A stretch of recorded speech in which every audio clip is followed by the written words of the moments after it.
భద్రాద్రి రాముల వారి సాక్షిగా ఖమ్మం జిల్లాను అన్ని జిల్లాలతో పాటు అభివృద్ధి పదం వైపు నడిపించే బాధ్యత నాది, నా మంత్రివర్గ సహచరులది. మీరందరూ ఏ విధంగా అయితే అండగా ఉండి ఆశీర్వదించినరో 2 సంవత్సరాల క్రితం మీరు ఆశీర్వదించి ఓటేస్తే ఆ ఓటే ఆయుధంగా మారి ప్రజా పాలనను అందించి ఈ రోజు ప్రజలకు మంచి పరిపాలనను అందించడం. మంచి ప్రభుత్వం ఉంటే ప్రజలకు ఇందిరమ్మ ఇండ్లు వస్తాయి, ప్రజలకు సన్న బియ్యం వస్తాయి, ప్రజలకు ఉచిత కరెంటు వస్తుంది, ప్రజలకు రేషన్ కార్డులు వస్తాయి. మరి ప్రభుత్వం ఉన్నా సర్పంచులు మంచోళ్ళు ఉండాలి.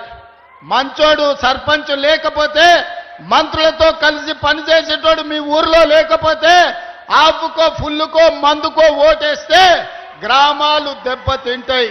అందుకే ఇక్కడికొచ్చిన మిత్రులకు రాజకీయ కక్షలు మానండి, 10 సంవత్సరాలు అండగా నిలబడండి. తెలంగాణ రాష్ట్రాన్ని దేశంలోనే నెంబర్ 1 స్థానంలో నిలబెడదాం.